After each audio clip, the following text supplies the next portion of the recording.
My Master by Swami Vivekananda, published by Advait Ashrama, Publication House of Ramakrishna Mutt, Belur. Two lectures delivered in New York and England in 1896 were combined subsequently under the present heading, Birth and Early Life. Whenever virtue subsides and vice prevails, I come down to help mankind, declares Krishna in the Bhagavad Gita. Whenever this world of ours, on account of growth, on account of added circumstances, requires a new adjustment, a wave of power comes, and as man is acting on two planes, the spiritual and the material, waves of adjustment come on both planes. On the one side of the adjustment on the material plane, Europe has mainly been the basis during modern times, and of the adjustment on the other, the spiritual plane, Asia has been the basis throughout the history of the world. Today, man requires one more adjustment on the spiritual plane. Today, when material ideas are at the height of their glory and power.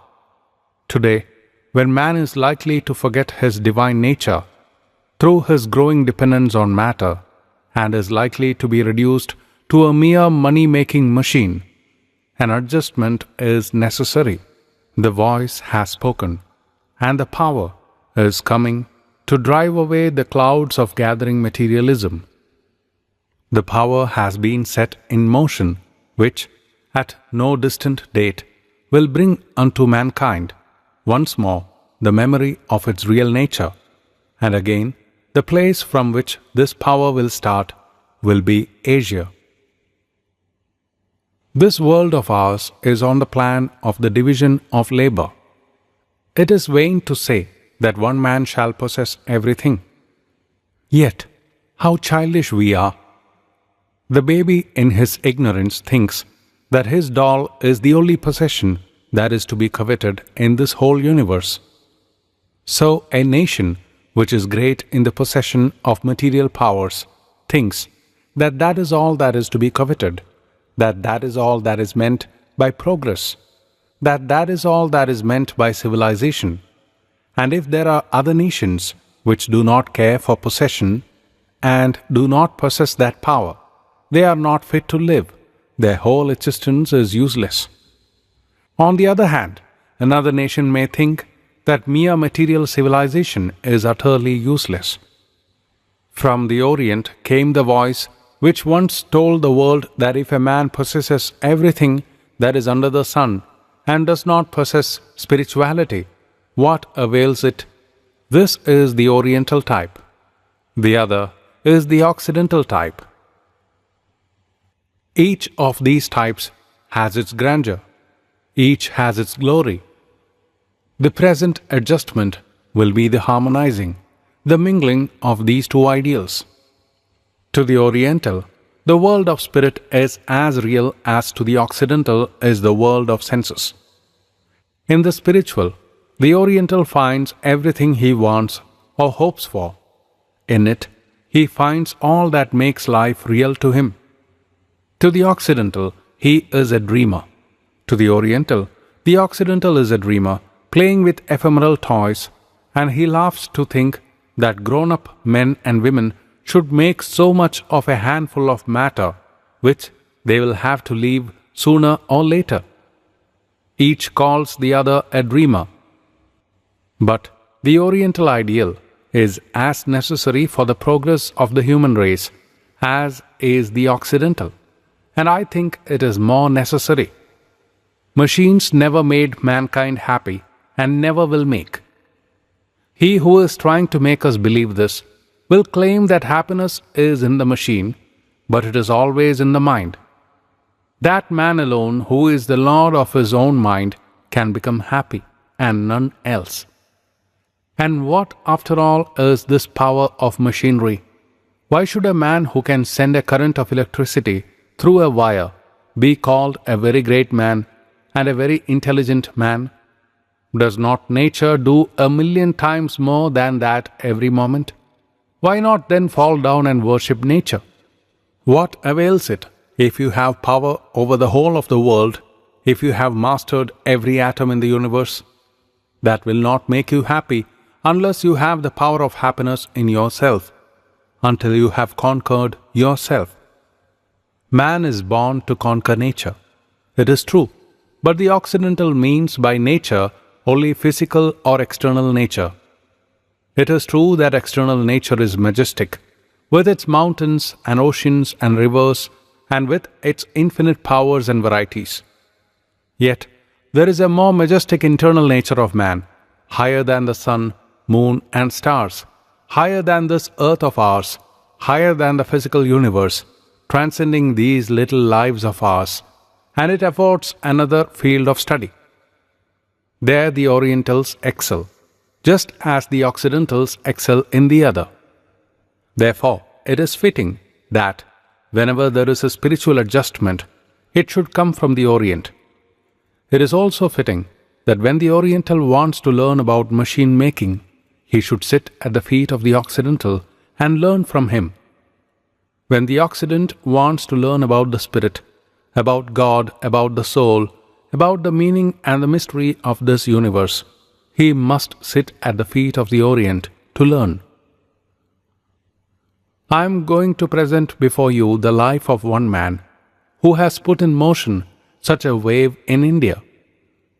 But before going into the life of this man, I will try to present before you the secret of India, what India means. If those whose eyes have been blinded by the glamour of material things, whose whole dedication of life is to eating and drinking and enjoying, whose ideal of possession is lands and gold, whose ideal of pleasure is that of the senses, whose God is money, and whose goal is a life of ease and comfort in this world and death after that, whose minds never look forward, and who rarely think of anything higher than the sense objects in the midst of which they live. If such as these go to India, what do they see? Poverty, squalor, superstition, darkness, hideousness everywhere. Why?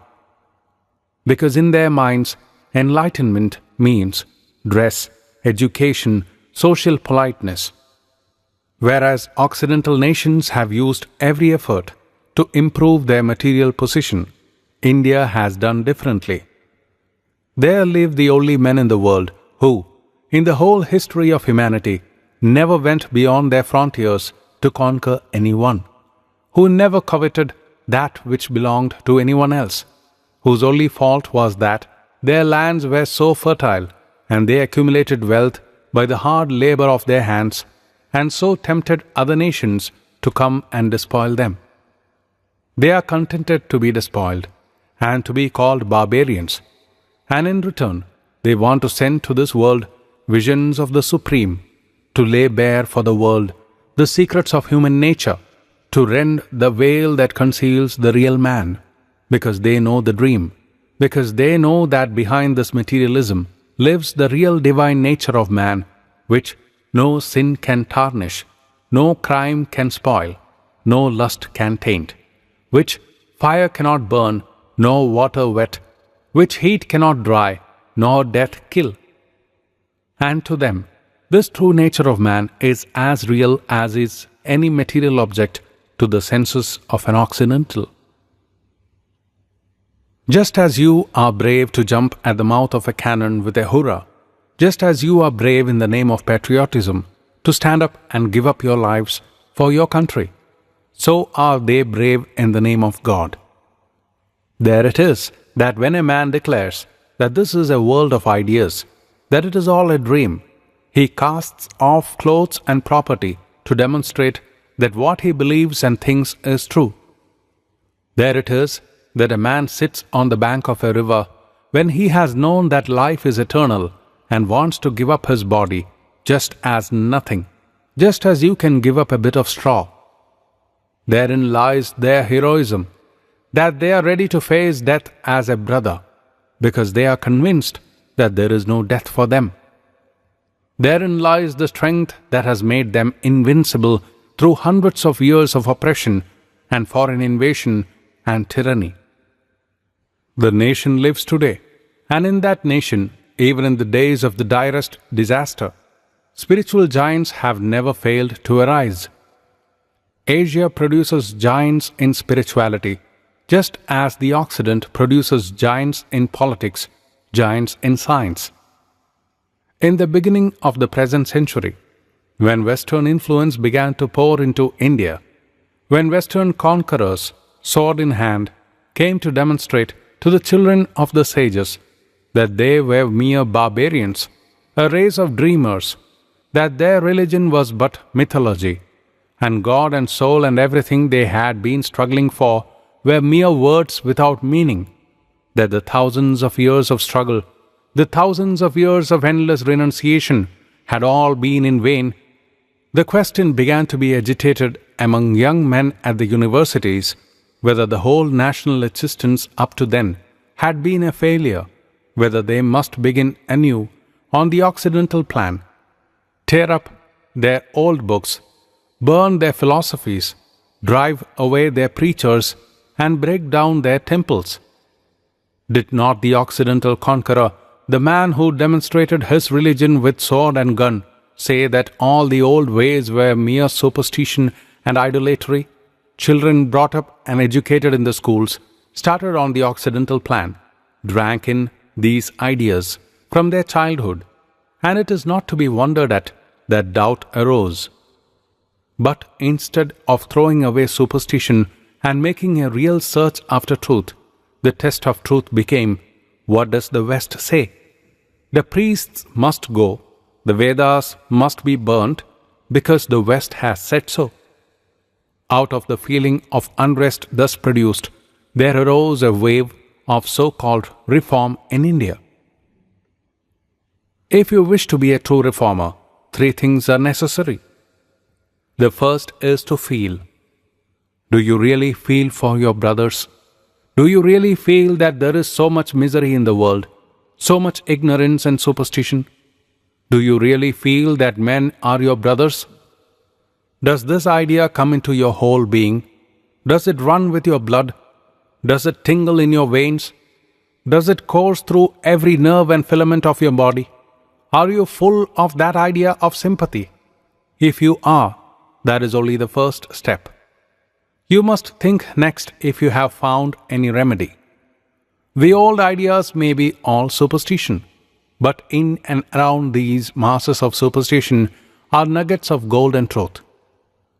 Have you discovered means by which to keep that gold alone without any of the dross? If you have done that, that is only the second step. One more thing is necessary. What is your motive? Are you sure that you are not actuated by greed of gold, by thirst for fame or power? Are you really sure that you can stand to your ideals and work on, even if the whole world wants to crush you down? Are you sure you know what you want and will perform your duty, and that alone, even if your life is at stake? Are you sure that you will persevere so long as life endures, so long as there is one pulsation left in the heart? Then you are a real reformer. You are a teacher, a master, a blessing to mankind. But man is so impatient, so short-sighted. He has not the patience to wait. He has not the power to see. He wants to rule. He wants results immediately. Why? He wants to reap the fruits himself and does not really care for others. Duty for duty's sake is not what he wants.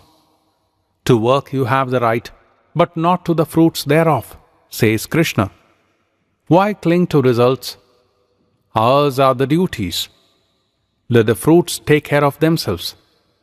But man has no patience. He takes up any scheme. The larger number of would-be reformers all over the world can be classed under this heading. As I have said, the idea of reform came to India when it seemed as if the wave of materialism that had invaded her shores would sweep away the teachings of the sages. but the nation had borne the shocks of 1,000 such waves of change. This one was mild in comparison. Wave after wave had flooded the land, breaking and crushing everything for hundreds of years. The sword had flashed, and victory unto Allah had rent the skies of India, but these floods subsided, leaving the national ideals unchanged. The Indian nation cannot be killed. Deathless it stands, and it will stand so long as that spirit shall remain as the background, so long as her people do not give up their spirituality. Beggars they may remain, poor and poverty-stricken. Dirt and squalor may surround them, perhaps throughout all time. But let them not give up their God. Let them not forget that they are the children of the sages. Just as in the West, even the man in the street wants to trace his descent from some robber baron of the Middle Ages, so in India, even an emperor on the throne wants to trace his descent from some beggar sage in the forest, from a man who wore the bark of a tree, lived upon the fruits of the forest and communed with God. That is the type of descent we want, and while holiness is thus supremely venerated, India cannot die. Many of you perhaps have read the article by Professor Max Muller in a recent issue of the 19th century, headed A Real Mahatman. The life of Sri Ramakrishna is interesting, as it was a living illustration of the ideas that he preached. Perhaps it will be a little romantic for you who live in the West in an atmosphere entirely different from that of India. For the methods and manners in the busy rush of life in the West vary entirely from those of India. Yet, perhaps, it will be of all the more interest for that, because it will bring into a newer light things about which many have already heard. It was while reforms of various kinds were being inaugurated in India that a child was born of poor Brahmin parents on the 18th of February 1836 in one of the remote villages of Bengal. The father and mother were very orthodox people. The life of a real orthodox Brahmin is one of continuous renunciation.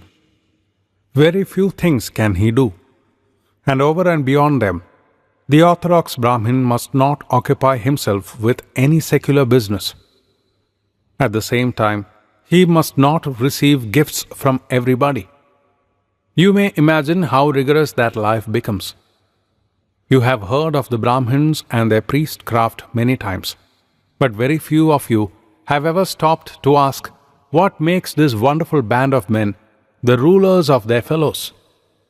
They are the poorest of all the classes in the country, and the secret of their power lies in their renunciation. They never covet wealth. Theirs is the poorest priesthood in the world, and therefore the most powerful. Even in this poverty, a Brahmin's wife will never allow a poor man to pass through the village without giving him something to eat. That is considered the highest duty of the mother in India, and because she is the mother, it is her duty to be served last. She must see that everyone is served before her turn comes. That is why the mother is regarded as God in India.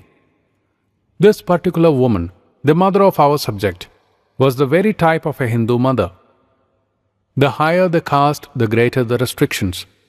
The lowest caste people can eat and drink anything they like. But as men rise in the social scale, more and more restrictions come, and when they reach the highest caste, the Brahmin, the hereditary priesthood of India, their lives, as I have said, are very much circumscribed. Compared to Western manners, their lives are of continuous asceticism. The Hindus are perhaps the most exclusive nation in the world. They have the same great steadiness as the English, but much more amplified. When they get hold of an idea, they carry it out to its very conclusion, and they keep hold of it generation after generation until they make something out of it. Once give them an idea, and it is not easy to take it back, but it is hard to make them grasp a new idea. The Orthodox Hindus, therefore, are very exclusive, living entirely within their own horizon of thought and feeling. Their lives are laid down in our old books in every little detail, and the least detail is grasped with almost adamantine firmness by them. They would starve rather than eat a meal cooked by the hands of a man not belonging to their own small section of caste. But withal they have intensity and tremendous earnestness. That force of intense faith and religious life occurs often among the Orthodox Hindus, because their very orthodoxy comes from the tremendous conviction that it is right. We may not all think that what they hold on to with such perseverance is right, but to them it is. Now it is written in our books that a man should always be charitable even to the extreme. If a man starves himself to death to help another man, to save that man's life, it is all right. It is even held that a man ought to do that. And it is expected of a Brahmin to carry this idea out to the very extreme. Those who are acquainted with the literature of India will remember a beautiful old story about this extreme charity, how a whole family, as related in the Mahabharata, starved themselves to death and gave their last meal to a beggar. This is not an exaggeration, for such things still happen. The character of the father and mother of my master were very much like that. Very poor they were, and yet many a time the mother would starve herself a whole day to help a poor man. Of them this child was born, and he was a peculiar child from very boyhood. He remembered his past from his birth, and was conscious for what purpose he came into the world, and every power was devoted to the fulfillment of that purpose. While he was quite young, his father died, and the boy was sent to school. A Brahmin's boy must go to school. The caste restricts him to a learned profession only. The old system of education in India, still prevalent in many parts of the country, especially in connection with sannyasins, was very different from the modern system. The students had not to pay. It was thought that knowledge is so sacred that no man ought to sell it. Knowledge must be given freely and without any price. The teachers used to take students without charge, and not only so, but most of them gave their students food and clothes. To support these teachers, the wealthy families on certain occasions, such as the marriage festival or at the ceremonies for the dead, made gifts to them. They were considered the first and foremost claimants to certain gifts, and they, in their turn, had to maintain their students. So whenever there is a marriage, especially in a rich family, these professors are invited, and they attend and discuss various subjects. This boy went to one of these gatherings of professors, and the professors were discussing various topics, such as logic or astronomy, subjects much beyond his age. The boy was peculiar, as I have said, and he gathered this moral out of it. This is the outcome of all their knowledge. Why are they fighting so hard? It is simply for money. The man who can show the highest learning here will get the best pair of cloth, and that is all these people are struggling for. I will not go to school any more. And he did not. That was the end of his going to school. But this boy had an elder brother, a learned professor, who took him to Calcutta, however, to study with him. After a short time, the boy became fully convinced that the aim of all secular learning was mere material advancement and nothing more, and he resolved to give up study and devote himself solely to the pursuit of spiritual knowledge. The father being dead, the family was very poor, and this boy had to make his own living. He went to a place near Calcutta and became a temple priest. To become a temple priest is thought very degrading to a Brahmin. Our temples are not churches in your sense of the word. They are not places for public worship, for, properly speaking, there is no such thing as public worship in India. Temples are erected mostly by rich persons as a meritorious religious act. If a man has much property, he wants to build a temple. In that he puts a symbol or an image of an incarnation of God and dedicates it to worship in the name of God. The worship is akin to that which is conducted in Roman Catholic churches, very much like the Mass, reading certain sentences from the sacred books, waving a light before the image, and treating the image in every respect as we treat a great man. This is all that is done in the temple. The man who goes to a temple is not considered thereby a better man than he who never goes. More properly, the latter is considered the more religious man, for religion in India is to each man his own private affair. In the house of every man there is either a little chapel or a room set apart, and there he goes morning and evening, sits down in a corner, and there does his worship. And this worship is entirely mental, for another man does not hear or know what he is doing. He sees him only sitting there, and perhaps moving his fingers in a peculiar fashion, or closing his nostrils and breathing in a peculiar manner. Beyond that, he does not know what his brother is doing.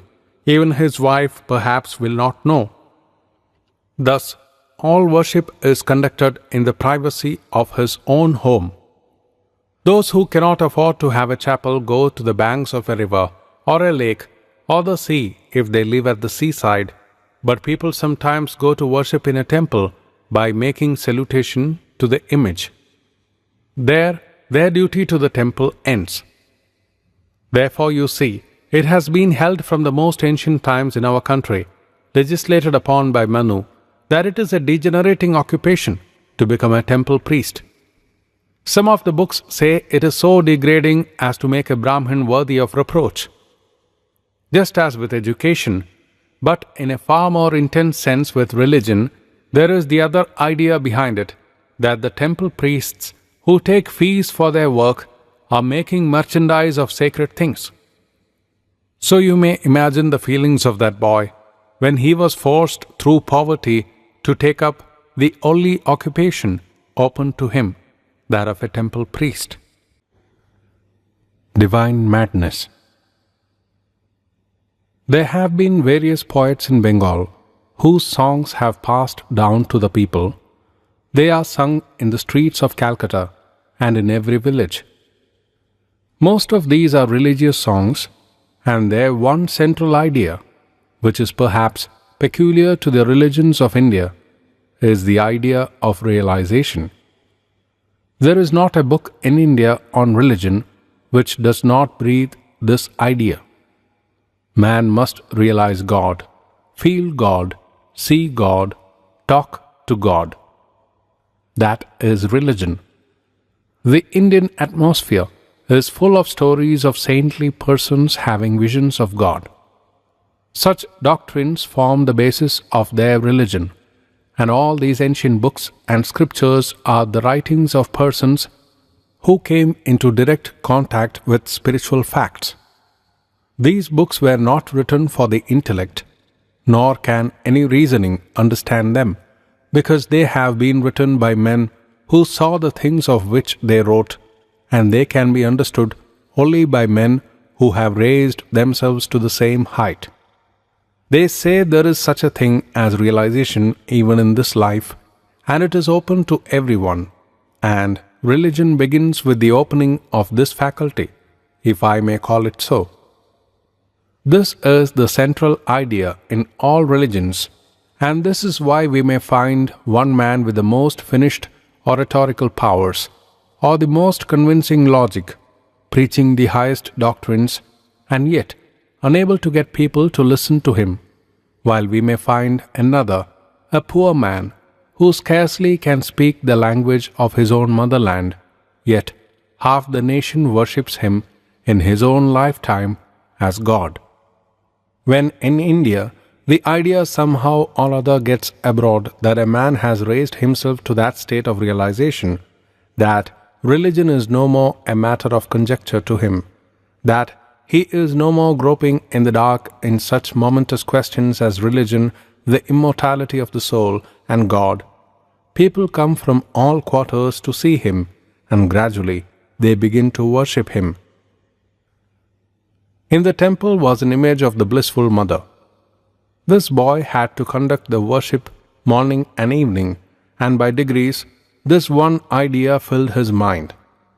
Is there anything behind this image? Is it true that there is a mother of bliss in the universe? Is it true that she lives and guides this universe? Or is it all a dream? Is there any reality in religion? This skepticism comes to every Hindu child. It is the skepticism of our country. Is this that we are doing real? And theories will not satisfy us. Although there are ready at hand almost all the theories that have ever been made with regard to God and soul. Neither books nor theories can satisfy us. The one idea that gets hold of thousands of our people is this idea of realization. Is it true that there is a God? If it be true, can I see him? Can I realize the truth? The Western mind may think all this very impracticable, but to us it is intensely practical. For this idea, men will give up their lives. You have just heard how from the earliest times there have been persons who have given up all comforts and luxuries to live in caves, and hundreds have given up their homes to weep bitter tears of misery on the banks of sacred rivers in order to realize this idea, not to know in the ordinary sense of the word, not intellectual understanding, not a mere rationalistic comprehension of the real thing, not mere groping in the dark, but intense realization, much more real than this world is to our senses. That is the idea. I do not advance any proposition as to that just now, but that is the one fact that is impressed upon them. Thousands will be killed, other thousands will be ready. So upon this one idea the whole nation for thousands of years have been denying and sacrificing themselves. For this idea, thousands of Hindus every year give up their homes, and many of them die through the hardships they have to undergo. To the Western mind, this must seem most visionary, and I can see the reason for this point of view. But though I have resided in the West, I still think this idea the most practical thing in life. Every moment I think of anything else is so much lost to me. Even the marvels of earthly sciences, everything is vain if it takes me away from that thought. Life is but momentary, whether you have the knowledge of an angel or the ignorance of an animal. Life is but momentary, whether you have the poverty of the poorest man in rags or the wealth of the richest living person. Life is but momentary, whether you are a downtrodden man living in one of the big streets of the big cities of the West or a crowned emperor ruling over millions. Life is but momentary, whether you have the best of health or the worst.